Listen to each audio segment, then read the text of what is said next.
Լավ, մենք շարունակենք գործ Կառաքելոցի մեր սերտողությունը։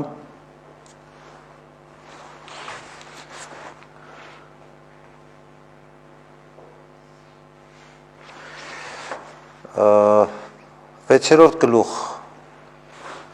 մենք այսօր պիտի ընթերցենք գործ Կառաքելոցից։ Այն օրերին, երբ աշակերտները բազմացան, հունախոս հրեաները տրտնջացին եբրայախոս հրեաների դեմ, որովհետև իրենց այրիներն ամենօրյա նպաստի բաշխման ժամանակ անտեսվում էին։ Այդ ժամանակ 12 առաքյալները հավաքեցին աշակերտների բազմությունն ու ասացին. «Մեզ հաճելի չէ սեղանի սպասարկության պատճառով թողնել Աստծո խոսքի քարոզությունը։ Եղբայրներ, ընտրեք ձեր միջից բարի համբավ ունեցող, Սուրբ Հոգով և իմաստությամբ լի 7 մարդու, որոնց կնշանակենք այդ ծառայությունների համար, իսկ մենք աղոթքի և խոսքի քարոզությանը կնվիրվենք»։ Այս խոսքը հաճելի թվաց բոլոր հավատացյալներին և ընտրեցին Ստեփանոսին, ով հավատով և Սուրբ Հոգով լցված մի մարդ էր, Փիլիպոսին, Պրոքորոսին, Նիկանորասին, Տիմոնին, Պարամենասին, Նիկողայոսին, որ Անտիոքացի նորադարձ էր։ Նրանց կանգնեցին առաքյալների առաջ և աղոթք անելով նրանց վրա ձեռք դրեցին։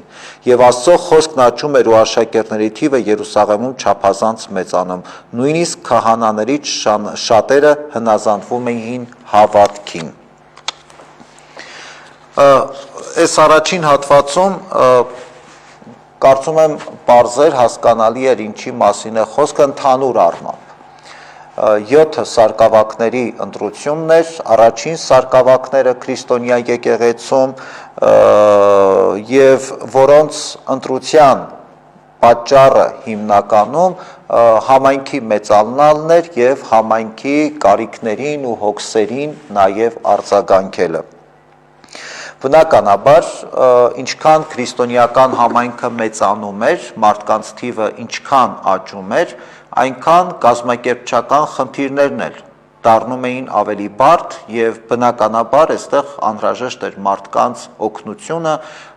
նաև այդ կազմակերպչական աշխատանքներին մասնակից մարդկանց օգնությունը, ինչի համար և առաքյալները ընտրեցին 7 սարկավակների, ովքեր որ պիտի զբաղվեին այդ սպասավորությամբ։ Բայց հետաքրքիրը որն է։ Ուրեմն 5 տակարանյան ավանդույթի մեջ և հրեական ավանդույթի մեջ հատկապես սինագոգների անմիջական նախաձեռնությամբ և հսկողությամբ գործում էին երկու այսպես զամբյուղներ կամ երկու բյուջեներ, որպես այդպիսին, որոնք որ նախատեսված էին, մեկը նախատեսված էր այն մարդկանց համար, հրեաների այն մարդկանց համար, ովքեր որ նեղությունների ու դժվարությունների մեջ էին և պետք էր, որ իրենց օգնեին որոշ ժամանակ, որպեսզի այդ իրավիճակից մարդիկ դուրս գային։ Այդ նեղությունների կամ թեկուզ և ֆինանսական կամ սովի էին մատնված կամ ինչ-որ բանի կարիք ունեին։ Եվ մյուսը այն մարդկանց համար էր, ովքեր որ մշտական այդ օգնության կարիք ունեին, ինչպես ասենք չէ, կարող են լինել մարդիկ, ովքեր որ ոտի կանգնելու, աշխատելու ունակ չեն և բնականաբար կարիք կա, որ այդ մարդկանց ամբողջ կյանքի ընթացքում խնամել և հոգ տանել։ Սա 5 տակարանյան կարևոր սկզբունքներից մեկն էր և որը որ անչափ հրեական մշակույթում ընդունված երևույթ էր։ Ինչպես որ այսօր, չէ, շատ հաճախ շատեր ասում են, թե հրեաները ինչքան այսպես մեկը մյուսին օգնում են,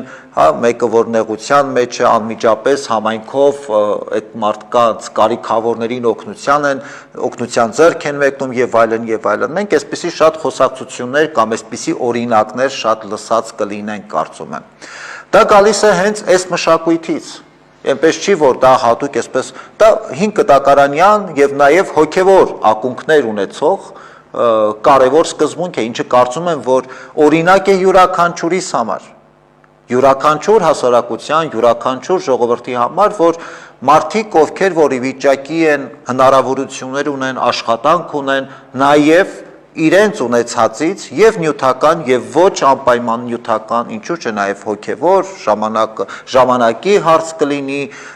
հոգեվոր օգնության կարիք կլինի, որևէ օգնության կարիք, եթե կան այդպիսիք մեր կյանքում, մեր կողքին, անպայման մենք այս մարդկանց մեր ուշադրության կենտրոնում պահենք, չէ՞ որ սա նաև քրիստոնեական արժեք է, կարեկցանքը դիմացինի հանդեպ, եւ նույն այս սկզբունքը պահպանվեց հենց առաքյալների կողմից առաջին քրիստոնյա եկեղեցում։ Այստեղ էլ կար այդ նույն խնդիրը, կարիքավորներին օգնել, որովհետև համայնքում կային շատ կարիքավոր մարդիկ, որոնց որ պետք էր օգնության ձեռք մեկնել։ Էլ ինչ հավատք կամ ինչ քրիստոնեություն, եթե մենք պիտի մեր կողքինի նկատմամբ լինենք անտարբեր եւ որևէ կերպ չարձագանքենք մարդու խնդրին։ Հասկանալի է, որ մենք բոլորին օգնել չենք կարող։ Հասկանալի է, որ մենք բոլոր կարիքավորներին անհրաժեշտ օգնությունը տալ չենք կարող։ Բայց այդ չի նշանակում մենք, որ ոչինչ պիտի չանենք։ Շատ հաճախ մենք այսօր մեզ արդարացնում ենք, որ այս մարդիկ մուրացկանությունը դարձրել են բիզնես, դարձրել են աշխատանք, այո, կան այդպիսի օրինակներ էլ, ցավոք սրտի, կան այդպիսի օրինակներ էլ, երբ որ մարդը մուրացկանությամբ է զբաղվում, մարդուն աշխատանք է առաջարկում, մարդը մերժում է, որովհետև մուրացկանությամբ ինքը ավելի շատ գումար է վաստակում եւ ավելի հեշտ։ Հիմա ուրիշ հարց է, դա արժանապատիվ ճանապարհ է կամ ոչ, սա հարցի մի կողմն է, բայց մեզ տրված չէ մարդկանց դատելը կամ քննելը։ Եթե օգնում ես, օգնիր, եթե ոչ, մի բամբասիր կամ մի չարախոսիր, որտեղ բոլորը այդպիսին չեն։ Եվ ինչքան մարդիկ կան մեր կողքին, մեր կյանքում, որոնց որ նկատմամբ մենք անտարբեր ենք եւ այդ անտարբերությունը կամ չկամենալը այդ մարդկանց օգնել, մենք արդարացնում ենք այսպես, դե սա դարձել է մասնագիտություն։ Գուցե ոմանց համար։ Այո, նման երևույթներն էլ պիտի համապատասխան եւ համարժեք արձագանք լինի։ Բայց շատ հաճախ մարդիկ ինձ հարցնում են, մուրացկանին մենք փող տանք, թե չտանք։ Եթե գիտենք, որ այս մուրացկանը խաբեբայ է եւ այլն եւ այլն եւ այլն։ Գիտեք, եթե վստահ եք, որ այդպես է, դա հարցի մի կողմն է։ Եթե վստահ եք, եթե ես գիտեմ, որ ինձանից էլ երբ որ մարդիկ գալիս են, մանավանդ այսօր եկեղեցիներ շատ են գալիս։ Առաջինը հենց մուրացկաները գալիս են եկեղեցի, դիմում են մեզ։ Եվ եթե վստահաբար ես գիտեմ, որ մարդը սուտ է խոսում, բնականաբար ես մարդուն կարող եմ մերժել։ Բայց եթե ես չգիտեմ եւ պարզապես ենթադրում եմ դեմքին նայելով, այսպես ենթադրելի է, որ այս մարդը սուտասալ է, դա արդարացում չի։ Հնարավորություն ունես օգնիր անկախ ամեն ինչից։ Կարող է այս մարդը այսպես խաբեբայ եւ կարող է, բայց մենք չգիտենք։ Եվ մենք շատ լավ գիտենք նաև քրիստոնեական այդ մոտեցումը եւ սկզբունքը, որտեղ շատ հաճախ մարդիկ ասում են, ես տալիս եմ, հացի փող են ուզում, տալիս եմ, գնում է խմելու։ Այո, եթե այդպես մարդը խաբում եւ դու վստահ ես, դա ուրիշ հարց է, բայց դու չգիտես, այդպես մենք մեզ արդարացնում ենք։ Եվ թե նույնիսկ այդ մարդը տանում է ուրիշ բանի համար է ծախսում այդ գումարը, միևնույն է, չէ՞ որ դու արեցիր Աստծուն հավատալով, դու արեցիր Աստծո փառքի համար։ Այդ արածդ ի վերջո հասցեագրված է Քրիստոսին։ Ինչպես որ Քրիստոս ասեց, այս փոքրիկներից մեկին ինչ արեցիք, ինձ արեցիք։ Այդ մարդիկ այդ փոքրիկներն են։ Ու եկեք չքննադատենք ու եթե տալիս ենք, տանք, չենք տալիս, ավելի պետք չի մարդկանց դատել կամ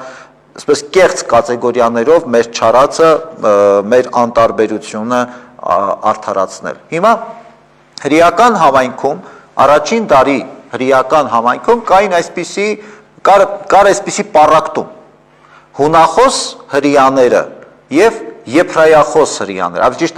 արամեերեն լեզվով խոսող հրեաները, ովքեր Պաղեստինում էին ապրում, իսկ Պաղեստինում ապրող հրեաները խոսում են արամեերեն լեզվով, ինչպես որ Քրիստոս խոսեց արամեերեն։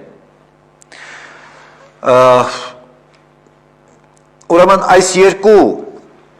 համայնքների միջև, իսկ հունախոս հրեաները դրանք Սփյուռքում ապրող հրեաներն են, հռոմեական կայսրության տարբեր քաղաքներում եւ տարբեր համայնքներում ապրող հրեաներն էին, որոնց Պաղեստինում ապրող հրեաները բարձրից էին նայում, համարելով, որ սրանք օտարության մեջ պղծվել են կամ խառնվել են օտար ազգերի, այդքան էլ ավանդույթներն ու ծեսերը ճիշտ կամ լավ չեն պահում, այ մենք ավելի լավ ենք հավատում կամ ավելի լավ ենք մեր ավանդույթները պահում։ Եվ այս տրամաբանությամբ արամեերենով խոսող հրեաները, Պաղեստինում ապրող հրեաները բարձրից էին նայում հունախոս հրեաներին եւ պառակտում եղավ, այսինքն իրենց համայնքի Պաղեստինում ապրող հրեաներին ավելի քաղցր աչքով էին նայում, իսկ հունախոս հրեաների, ասում է, այրիներին անտեսում էին, մարդիկ ովքեր որ կարիքի մեջ էին, նրանք ավելի անտեսված էին։ Եվ բնականաբար առաքյալները չէին կարող 12 հոգով լինելով այս բոլոր խնդիրներին անդրադարձ ունենալ եւ հետեւել բոլոր այս կազմակերպչական աշխատանքներին։ Դրա համար ընտրեցին 7 սարկավակների եւ հետաքրքիրը որն է։ Այս 7 սարկավակներին, որ ընտրեցին, 7-ն էլ հունախոս հրեաներից էին, ոչ թե Պաղեստինի հրեաներից։ Անունները արդեն ոչ մեկի անունը հրեական անուն չի։ Եվ անունները արդեն խոսում է այդ մասին, որտեղ հունախոս հրեաները շատ ավելի լիբերալ էին, շատ ավելի այսպես այդ կեղծ ձևապաշտությունից հեռու էին, եւ իրենք այդ չունեին այդ իրենց սեփական եսի այս ընդգծումը, որ մենք շատ ավելի լավ հավատացյալներ ենք, քան թե մյուսները եւ այլն եւ այլն։ Եվ առաքյալները բնականաբար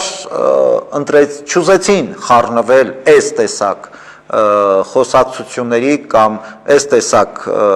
իրավիճակի, որովհետև իրականում սա շատ ավելի ցածր մակարդակի մի այսպես խնդիր էր, որ շատ հեշտությամբ կարելի է լուծել, պարզապես մարդիկ պիտի տեսնեին ու գիտակցեին, որ կապ չունի այս մարդը որտեղից է կամ ինչ լեզվով է խոսում, մարդ է, որին պետք է օգնել, ու բնավ էական չի, թե այդ մարդը ինչի է այդ վիճակում հայտնվել կամ ինչի է այս ինչ կարիքի մեջ։ Ուրեմն 7 սարկավակները, որոնք որ ընտրվեցին, հենց այս սպասեղանի սպասավորության, այսինքն կարիքավորներին օգնելու, կարիքավորների այդ խնդիրներին անդրադառնալու եւ այդ խնդիրները լուծելու համար է։ Մենք էլ հիմա ունենք այդպիսի տերմին դիակոնիա ասվածը, որը որ հենց այդ սոցիալական ծրագրերի կամ սոցիալական գործունեության մի տեսակ համակարգողներն են, համակարգումն է այս եզրույթը իր մեջ ամփոփում, այսինքն ծառայել կարիքավորին, սա քրիստոնյա եկեղեցու ամենակարևոր առաքելություններից մեկն է, անդրադարձ ունենալ եւ գնահատել իրավիճակը ու եթե կան համայնքում մեր կողքին կան կարիքավորներ, անկախ նրանից այդ մարդը մկրտված է, անկախ նրանից այդ մարդը հավատում է կամ չի հավատում, կամ աղանդավոր է կամ ոչ, անկախ ազգային պատկանելությունից, կրոնական պատկանելությունից, հավատք ունենալ չունենալուց, որտեղ քրիստոնեական տրամաբանության մեջ եւ վարդապետության մեջ այդպիսի բաժանում չկա դրված։ Եվ եթե մենք դրեցինք այդպիսի բաժանում, որ այս մարդը մեր եկեղեցու հավատացյալն է, մկրտված քրիստոնյա, նրան կօգնենք, մյուսին չենք օգնի, որովհետև մյուսը քրիստոնյա չէ կամ մեր համայնքից չէ, սա արդեն քրիստոնեական արժեքների խեղաթյուրում է։ Հենց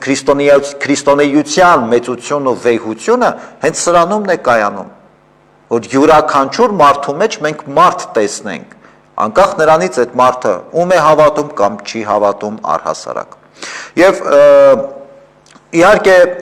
այս սարկավակների գործունեությունը շատ կարճ է նկարագրված կամ շատ այսպես սահմանափակ է նկարագրությունը գործկառաքելոցում եւ առհասարակ ավետարանում, մանավանդ գիտեք Ստեփանոսի պարագան, որի մասին մենք հաջորդիվ մյուս գլուխներում կտեսնենք, ով ամենահայտնին էր այս 7 սարկավակների մեջ, գիտեք Ստեփանոս նախավկա սարկավակին, ով առաջին նահատակն էր հանուն Քրիստոսի եւ որի պատմությանը մենք դեռ հաջորդ գլուխներում գործ կառաքելոցի առիթ կունենանք անդրադառնալու, շատ կարճ Ստեփանոսը շատ կարճ ժամանակահատված գործեց, ընտրվեց, հետո որոշ ժամանակ անց քարկոծելով սպանեցին այս մարդուն, բայց այդ կարճ գործունեության մեջ Ստեփանոս սարկավագը, Ստեփանոս նախավկան շատ կարևոր օրինակ թողեց մեզ յուրաքանչյուրիս, այն սերը, այն հոգացությունը, նվիրումը եւ իմաստությունը, որտեղ ասում է տարբեր շրջաններից, քիչ հետո կտեսնենք, որ տարբեր շրջաններից մարդիկ գալիս են Ստեփանոսի հետ բանավիճելու։ Ստեփանոսը շնորհներով եւ զորությամբ լցված մի մարդ զարմանալի գործեր ու մեծամեծ նշաններ էր կատարում ժողովրդի մեջ։ Ոմանք այն ժողովրդից, որ կոչվում էին լիբիացիներ, Կյուրենացիներ եւ Ալեքսանդրացիներ, ոմանք էլ Կիլիկիայից ու Ասիայից էին Ստեփանոսի հետ վիճելու ելան։ Բայց նրանք չէին կարողանում հակադրվել այն իմաստությանը եւ հոգուն, որով խոսում էր Ստեփանոսը։ Այն ժամանակ հրապուրեցին մի քանի մարդկանց, որ ասեն. լսեցինք դրա հայոյական խոսքերը Մովսեսի եւ Աստծո դեմ։ Այդպես գրգռեցին ժողովրդին, քահանաներին ու եւ Ստեփանոսի ով բռնեցին ու տարանացյան, ապա բերեցին կանգնեցրեցին սուտ վկաների, որոնք ասում էին. այս մարդը չի դադարում հայոյական խոսքեր ասել այս սուրբ տաճարի եւ օրենքի դեմ, նրա բերանից իսկ լսեցինք, թե Հիսուս Նազովրեցին ինքը պիտի քանդի տաճարը եւ փոխի այն օրենքները, որ Մովսեսը փոխանցեց մեզ, նայելով նրան ատյանում բոլոր նստածները տեսան, որ նրա երեսը հրեշտակի երեսի նման էր։ Ինչպես որ մյուս առաքյալները, ինչպես եւ բնականաբար Քրիստոս Ստեփանոսն էլ արժանացավ հալածանքների եւ ի վերջո նահատակության պսակի։ Նահատակությանը Ստեփանոսի մենք դեռ առիթ կունենանք հաջորդիվ անդրադառնալու, բայց այս հատվածի հետ կապված ուզում եմ ընդգծել հետեւյալը, որ այս 7 սարկավակների ընտրությունը եւ դրական ազդեցություն ունեցավ եկեղեցում եւ նաեւ բացասական։ Դրական ազդեցությունը այն էր, որ կազմակերպվեց այս սոցիալական ծառայությունը կամ կարիքավորների օգնության այս ամբողջ process-ը կանոնակարգվեց շնորհիվ 7 սարկավակների, բայց նաեւ նրանց ներկայությունը դժգոհությունների առիթ տվեց եւ ներքին նաեւ այսպես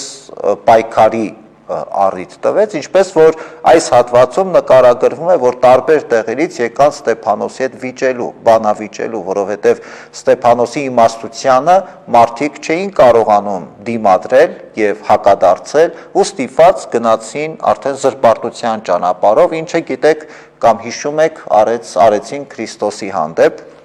սուտ վկայություններով դատապարտելով Քրիստոսին։ Ինչու սա եղավ։ Խնդիրը հետևյալն էր, որ հրեաների մոտ կար այսպիսի պատկերացում, իրենք ընտրյալ ազգ են, եւ այդ ընտրյալ ազգ լինելը իրենք ընկալում էին այսպես, մենք պիտի տիրենք ամբողջ աշխարհին եւ ամբողջ աշխարհը մեզ պիտի ծառայի։ Բայց հանկարծ առաքյալները եւ նաեւ 7 սարկավակները լծվեցին մի գործի, որ հրեաներին ասում էր հետեւյալը.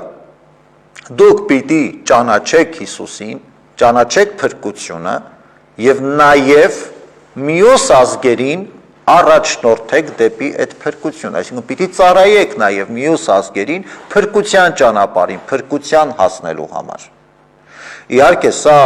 այսպես չակերտավոր ընտրյալ ազգի ներկայացուցչին հարիր չէր եւ հասկանալի չէր, ինչպես թե։ Այսինքն երբ որ հրեաները տարիներ ու դարեր շարունակ մտածելով, այսինքն սխալ ընկալելով ընտրյալ ազգ լինելու այդ առաքելությունը իրենց, որ միշտ մտածել են իրենք պիտի հրաման տան, իրենք են տերը, ու հանկարծ իրենց ասում է պիտի ծառայեք, պիտի ծառայեք նաև օտարին եւ մյուս ժողովուրդներին ձեր օրինակով ցույց տակ ճշմարիտ ճանապարհը եւ փրկության ճանապարհը։ Բայց այս հատվածում դեռ խոսքը հեթանոսների մասին չէր դեռ։ Այս հատվածում խոսքը կոնկրետ հունախոս հրեաների մասին էր, որին էլ չհոժարեցին։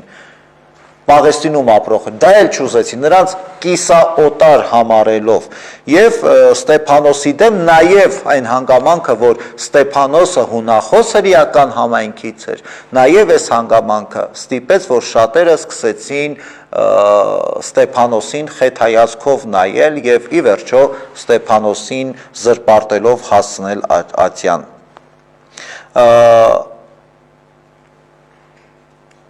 Ստեփանոսը իր իսկ օրինակով եւ նաեւ իր իմաստությամբ, իր խոսքով հրեաներին հիշեցրեց, իրեն դատապարտողներին հիշեցրեց մի քանի կարևոր ճշմարտություններ։ Առաջինը, որ այն էր, որ Ստեփանոսը ինչի վրա է շատ շեշտը դնում, որ ձեր կյանքում, ձեր պատմության մեջ եղել են մարդիկ, անհատներ, ովքեր որ անկեղծորեն հավատացել են Աստծուն, լսել են Աստծո խոսքը եւ ապրել են Աստծո խոսքով։ Եվ այդ մարդիկ ձեր կյանքի ամենալավ օրինակներն են։ Հիմա սա կոնկրետ միայն հրեաներին չէ, որ վերաբերվում է։ Կարծում եմ, որ սա այն ճշմարտությունն է, որ վերաբերում է յուրաքանչյուրին եւ մեզ բոլորիս։ Որովհետեւ սովորաբար պատմություն կերտում են անհատները։ Ամբողջը երբեք պատմություն չի կերտում եւ ոչինչ չի որոշում։ Բայց անհատները որոշում են ճակատագրեր, տարբեր իրավիճակներում ելք, ընթացք, հետևաբար անհատներն են, որ փոխում են աշխարհը։ Ու մեր կյանքում էլ, մեր պատմության մեջ էլ, չէ, կան անհատներ, որոնք իրենց լուսավոր կերպարով, իրենց հավատքով, իրենց սիրով, իրենց նվիրումով իրականում օրինակներ են յուրաքանչյուրիս եւ կենթանի օրինակներ են յուրաքանչյուրիս համար։ Երանի թե մենք էլ կարողանայինք հաճախ առիթ ունենանք այդ մարդկանց օրինակը մեր աչքի առաջ ունենալու եւ իրենցից սովորելու։ Դա կլինի հայրենասիրության մեջ, հավատքի մեջ, առհասարակ հասարակական կյանքի մեջ, մեր կենցաղային եւ միջանձնային հարաբերությունների մեջ։ Սրանք շատ կարևոր օրինակներ են, անհատներ, որոնք ապրեցին եւ մեզ լուսավոր օրինակներ թողեցին։ Երկրորդ կարևոր բանը, որ Ստեփանոսը ընդգծում է, երբ որ խոսքը գնում է տաճարի մասին եւ ասում է, չէ, այստեղ մեղադրում էին Ստեփանոսին, որ իբր թե տաճարը կքանդենք եւ Մովսեսի օրենքները կվերացնենք կամ կփոխենք եւ այլն, նմանատիպ մեղադրանք նաեւ Քրիստոսին ներկայացրեցին, բայց Քրիստոս երբեք նման բան չէր ասել։ Եվ Ստեփանոսն էլ բնականաբար չէր ասել։ Պարզապես կար մի պարզ ճշմարտություն, այդ օրենքը ինչ արժեք ունի քեզ համար, յուրաքանչյուրիդ համար։ Չէ՞ որ ձեր օրենքում ասում է գրված է օգնիր կարիքավորին, բայց դու չես օգնում։ Լավագույն դեպքում ուրիշին է ստիպում, որ օգնի, բայց դու չես օգնում։ Այդ չեղավ օրինապահություն։ Կարող է արտաքինից այսպես թվում է, թե դուք օրենքը պահում եք, բայց օրենքը պահելու համար շատ կարևոր է, որ դու այդ օրենքի կրողը լինես։ Նույնը տաճարը, ասում եք տաճարը մեր համար սուրբ է, հանկարծ մեկը համարձակվեց տաճարի հանդեպ որևէ անվայել խոսք կամ սպառնալիք եւ այլն, կքանդեմ այս տաճարը եւ այլն, դուք ձեր զգեստներն եք պատրում, բողոքում եք, թե այս մարդը հեթանոս է կամ անաստված, ու այդ մարդուն քաշ եք տալիս դեպի ատյան։ Բայց ձեզ համար այդ տաճարը արժեք չունի։ Երբ որ այդ տաճարը դուք վերածել եք ընդամենը սեփական շահը սպասարկելու միջոց, երբ որ այդ տաճարում չկան այն արարողություններն ու ծեսերը, որոնցով որ այս ժողովուրդը, այս մարդիկ պիտի արժանանան փրկության։ Հետևաբար տաճարը առհասարակ հավատքի տուն է։ Եվ տաճարը կարևոր է հենց այն հավատքով, որով որ մենք գալիս ենք այդ տաճար։ Այ հրեական իրականության մեջ այդ տաճարը արժեզրկված էր, որտեղ այնտեղ ձևականորեն կատարվող ծեսերն էր, որոնք ոչ մի կերպ մարդուն փրկության առաջնորդել չէին կարող։ Եվ հիմա մենք ասում ենք, թե մենք տաճարի այդ ամեն ինչը ձևապաշտություն ու կեղծ։ Այս օրինակը նաև կարևոր է այսօր մեր օրերում։ Մարդիկ կարող են խոսել Աստծուց, մարդիկ կարող են ասել, թե ինչքան շատ են հավատում Աստծուն, բայց ասենք մտնել եկեղեցի ու չգիտեն իրենց ոնց պահեն եկեղեցու։ Եկեղեցին ընդամենը, գիտեք, ես հասկանում եմ որտեղից է գալիս, բայց անհասկանալի է, երբ որ մարդը չի փորձում երբևէ անդրադառնալ իր կեցվածքին։ Հասկանալի է, մեր եկեղեցիները ճարտարապետական կարևոր մշակութային կարևոր կոթողներ են, այն ինչ որ կա եկեղեցու ներսում, մշակույթ, հոգևոր մշակույթ եւ այլն, հասկացանք այդ ամեն ինչը։ Բայց այդ ամենը կենթանանում է մեր հավատքով, մեր աղոթքով։ Երբ որ եկեղեցի ենք, մենք գալիս ու մենք չգիտենք այս եկեղեցու, մենք ինչ պիտի անենք բացի մոմ վառելուց ու նկարներին նայելուց։ Ինչ արժեք ունի եկեղեցին մեզ համար։ Չէ՞ որ մենք գալիս ենք եկեղեցի մեր հավատքով Աստծո տունը լցնելու։ Մեր հավատքով այս եկեղեցին գնահատելու եւ արժեվորելու։ Հաջորդ հանգամանքը այն է, որ միշտ էլ բոլոր ժամանակներում ճիշտ խոսացող, ճշմարտությունը խոսացող մարդկանց հալածել են։ Ինչպես որ հրեական իրականության մեջ եւ որին որ անդրադարձ է անում Ստեփանոսը իր խոսքում, որ բոլոր մարգարեներին հալածել եք։ Եվ սա ակնհայտ ճշմարտություն է, որ չի եղել մի մարգարե, որին չհալածեին։ Ոմանց էլ սպանել են, ինչու որովհետև մարգարեները հասարակության խիղճն էին։ Իսկ հասարակությունը երբ միշտ էլ կոչված է այդ խիղճը լռեցնելուն, որտեղ մարդուն դուր չի գալիս, երբ որ դու իրեն ճշմարտությունն ես ասում։ Մարդուն դուր չի գալիս, երբ որ դու անկեղծորեն մարդուն քննադատում ես, կառուցողական իմաստով քննադատում ես, որպեսզի այդ մարդը փոխվի, երբ որ դու արդարության կողմնակից ես։ Հասկանում եք, այսօր մեզանում ամեն մարդ կերտել է շակերտներով կամ ձևավորել է իր արդարությունը, իր ճշմարտությունը ու հանկարծ որևէ մեկը փորձի, որ ասի դա այդպես չի։ Դու կդառնաս իր համար առաջին թշնամին։ Որտեղ մեծագույն խնդիրը այսօրվա մեր կյանքում այն է, որ մարդիկ օբյեկտիվ չեն իրենց հանդեպ, անկեղծ ու ազնիվ չեն իրենց գնահատում։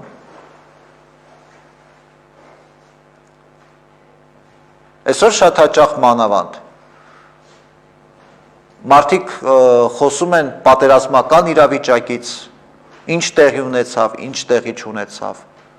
Ու հասկանում եք, ով ինչ գիտի, բացարձակ ճշմարտություն մատուցում է քեզ։ Ես ճիշտ ասած հիմա որոշել եմ կամ այս կեցվածքն եմ որդեգրել, որ ոչ մեկի չեմ լսում։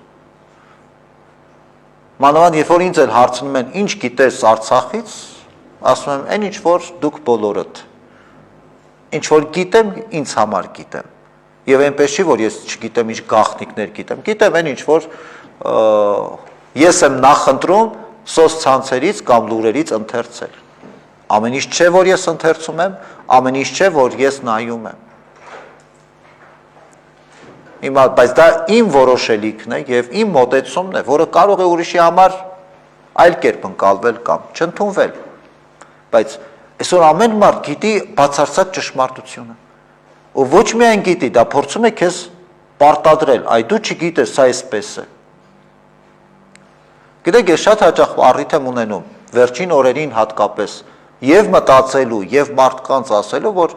այդքան գիտես, որ այսպես է իրավիճակը, ուրեմն գնա ինչ որ բան փոխի, ոչ թե այստեղ նստի ու խոսա ու եզրակացություններ արա։ Հետևաբար ճշմարտությունը յուրաքանչյուրիս կյանքում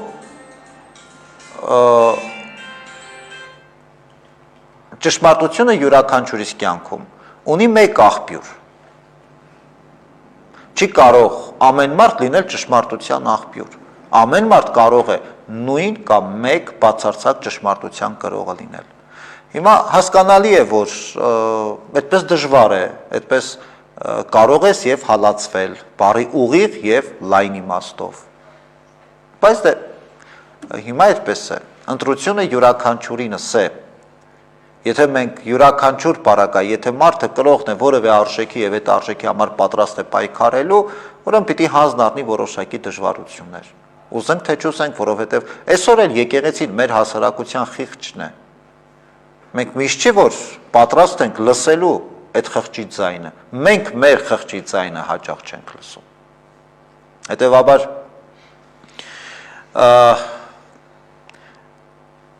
այս պատմությունը Գործ Կարաքելոցի 7 սարկավակների ընտրությունը, Ստեփանոսի ձերբակալությունը, այս ամեն ինչը իմի բերելով ուզում եմ ընդգծել հետևյալը, որ հավատքը իմաստ ունի եւ արժեվորված է գործերով։ Որովհետեւ քրիստոնեական հավատքը միայն այն չէ, որ ես ընդունեմ Հիսուսին որպես Տեր եւ Փրկիչ ու վերջ, կամ մեկ երգել ավել կամ պակաս երգեմ։ Հավատքը շատ ավելի գործնական դրսևորում է պահանջում։ Եվ այդ գործնական դրսևորումը ոչ մեկ չի տեսնում, որտեղ դա չի արվում ցուցադրաբար։ Իրական քրիստոնյան նա է, ում կյանքին նայում ես, ընթացքին նայում ես, դու չես զատորոշում, այս մարդը հիմա իբրև քրիստոնյա է, թե իբրև, չգիտեմ, ոչ քրիստոնյա է, կամ աշխարհիկ մարդ է, կամ հավատացյալ մարդ է։ Հոգևոր կյանքի մեր պտուղները լավագույն պտուղները, այդ հավատքից բխող գործերն են, որոնց մասին գիտենք միայն մենք։ Եվ մենք կարիք չունենք դա ինչ-որ մեկին ցուցադրելու։ Որովհետև եթե մենք հավատում ենք, ուրեմն այդ հավատքը պիտի գործի վերածվի։ Եթե մեզ համար եկեղեցին արժեք ունի, ուրեմն այդ եկեղեցին մենք պիտի մտնենք հավատքով։ Պիտի մենք հասկանանք, որ եկեղեցի են գալիս Աստծուն հանդիպելու։ Ու նաև իմ հավատքով է եկեղեցին հարստանում, զորանում եւ ամրանում։ Բոլորդ էլ կարող եք փաստել, որ ասում եք եկեղեցի ենք մտնում, չէ, ինչ որ զորություն ենք զգում։ Այդ զորությունը մեր նախնիած դարերով արված աղոթքի զորությունն է։ Աղոթքով է եկեղեցին ջերմանում, լուսավորվում, լցվում, իմաստավորվում, արժևորվում։ Թե չէ միայն քարե շենքը չի բնականաբար։ Աստծուն, եթե ուզում ես աղոթել, կարող ես փողոցում էլ աղոթել, Աստված ամենուր է, ամենուր քեզ լսում է, բայց եկեղեցին այնտեղն է, որտեղ որ մենք համախմբվում ենք Աստծո անունով։ Եվ եկեղեցու կարևոր առաքելություններից մեկը նաև այն ծրագրերն են կարիքավորներին, սոցիալապես անապահով մարդկանց, մեկս մյուսին օգնելու, չէ՞ որ մենք համախմբվում ենք իբրև համայնք։ Եվ եթե մեզանից որևէ մեկը կարծում է, որ ինքը մենակ պիտի փրկվի, չարաչար սխալվում է։ Հայ եկեղեցու համայնքը հենց այդպիսին է։ Դա այն փրկության նավն է, որի մեջ բոլորս նավարկում ենք դեպի խաղաղ նավահանգիստ, դեպի փրկություն։ Ոչ մեկ չի փրկվի այդ նավից դուրս ցատկելով, եւ չի էլ կարող այնպես լինել, որ բոլորը մնան այդ նավի մեջ, բայց այդ կեսը փրկվեն, կեսը չփրկվեն։ Մենք միմյանց օգնելով պիտի հասնենք դեպի խաղաղ նավահանգիստ։ Եթե մեկս մյուսին անտեսեցինք, այդ խաղաղ նավահանգիստ երբեք չենք տեսնի։ Այդ նավը տեղ չի հասնի, այդ նավը վերջ առաջ պիտի կործանվի։ Ես նկատի ունեմ մեր ներքին եկեղեցին, մեր հավատքը նկատի ունեմ կկործանվի։ Հետևաբար իհարկե եկեղեցու կարևորագույն առաքելությունը Աստծո խոսքի քարոզչությունն է։ Եվ բնականաբար նաև առաքյալները դրա համար ասեցին. ընտրենք սարկավակների, մենք Աստծո խոսքը քարոզենք։ Եվ սարկավակները թող իրենց այդ ծառայությունը իրականացնեն։ Բայց մեկը մյուսին չի ստորադասվում, մեկը մյուսին լրացնում է։ Իհարկե ամենակարևոր ավետարանի քարոզչությունն է։ Ամենակարևոր Աստծո խոսքն է մարդկանց հասցնելու։ Բայց եթե ես գամ ձեզ Աստծո խոսքը քարոզեմ, եւ ասեմ, որ Քրիստոս մեզ սովորեցրել է կարիքավորներին օգնել, մարդկանց կարեկից լինել, ու ես դա չանեմ, դուք չեք ասի, որ այս մարդը մեզ ինչ է սովորեցնում եւ ինքը ինչ է անում։ Իմ քարոզը որևէ արժեք չպիտի ունենա։ Հետևաբար քրիստոնեություն այդ քարոզը չի միայն տեսական քարոզը։ Քրիստոնեությունը այն կյանքն է, որը որ մենք ապրում ենք բոլորս միասին։ Ուրեմն առավել եւս այս օրերին մենք ունենք տեղահանվածներ Արցախից, բայց նաև ունենք Հայաստանում շատ ու շատ մարդիկ, ովքեր որ կարիքի մեջ են։ Մենք շատ առավել այսօր կարիք ունենք մեկս մյուսի նկատմամբ ուշադիր լինելու։ Այսօր ինչքան մարդիկ կան իրենց հոգում խորը ցավ ու կսկիծ ունեն, զինվոր ունեն, նահատակված, վիրավոր կամ Փառք Աստծո կան շատ զինվորներ, շատ ընտանիքներ, որոնց զինվորները առաջնագծում են, Արցախում են, բայց ընտանիքը անհանգիստ է եւ հասկանալի է ամեն ինչ։ Բայց այս մարդիկ էլ բոլորն էլ զորակցության կարիք ունեն, մխիթարության կարիք ունեն, հոգևոր այդ աջակցության կարիք ունեն։ Ու եթե ուզում ենք մեկս մյուսին օգնենք, այդ օգնությունը գլոբալ առումով, եթե պարզ ձևակերպենք, այդ սերն է մեկս մյուսի նկատմամբ։ Պիտի կարողանանք սիրով լինենք մեկս մյուսի նկատմամբ։ Սիրով համախմբվենք, հետո կերևա ում ինչ է պետք, ում ինչ կարող ենք անել։ Մենք դեռ մարդուն չտեսած ասում ենք մենք չենք կարող օգնել։ Ինչա նշանակում չենք կարող։ Մի հատ դու այդ մարդուն տես,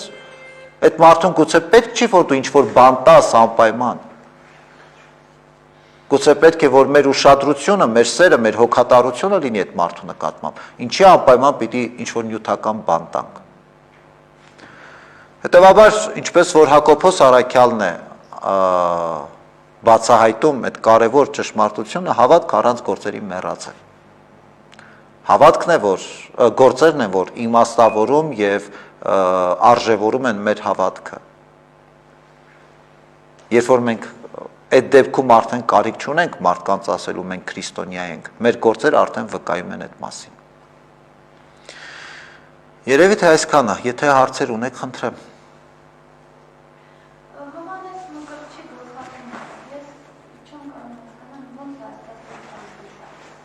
Ով է թույլ տալիս։ Աստված ոչ մեկի գլխատումը կամ մահապատիժը թույլ չի տալիս երբեք որևէ մարդու, առավել եւս Հովանես Մկրտչի կամ որևէ մեկ ուրիշ մարդու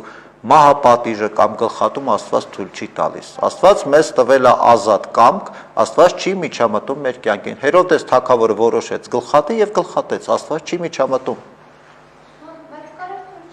Աստված կարար այնպես անել, որ մենք էլ չլինեինք այս տիեզերքի վրա։ Աստված ամեն ինչ կարող է անել։ Բայց ես կարծում եմ շատ բարդ չի հասկանալ այն ճշմարտությունը, որ Աստված մեզ տվել է ազատություն եւ չի միջամտում մեր որոշումներին, մեր ընթացքին։ Հիմա նույն ձևով մենք կարող ենք ասել, թող Աստված միջամտեր, թուրքերը չհարձակվեին մեզ վրա։ Այո, կարող էր Աստված միջամտեր։ Բայց Աստված եթե միջամտի մեր կյանքին, այդ ազատությունը կխախտվի։ Իսկ ազատությունը ամենամեծ արժեքն է, որ Աստված յուրաքանչյուրից տվեց։ Ուրիշ հարց է, մենք այդ ազատությունը ինչքանով օգտագործում ենք ի բարօրություն աշխարհի եւ մեզ, եւ ինչքանով մենք քանդում ենք աշխարհը այդ նույն ազատությամբ։ Իսկ այս դեպքում մենք սպառում ենք այն ազատությունը, որ Աստված տվել է։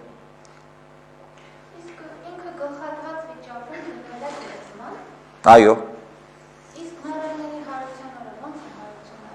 Աստված կհամախմբի ամբողջ մարմնի մասերը։ Աստծո համար անհնարին բան չկա։ Այո, միանշանակ։ Ամբողջակ մարմին իր ամբողջական անդամներով է հարություն առնելու վերջին դատաստանին։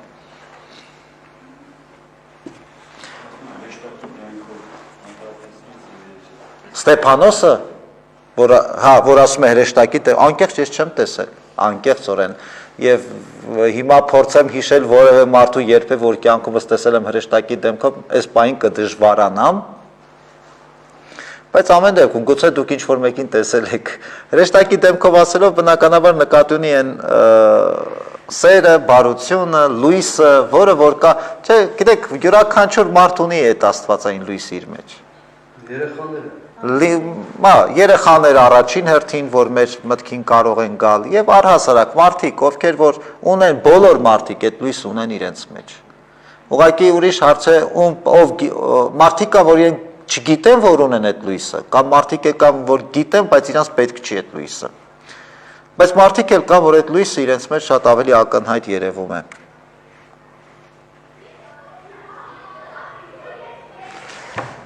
Եղավ, երևի թե այսքանը, ավարտենք աղոթքով։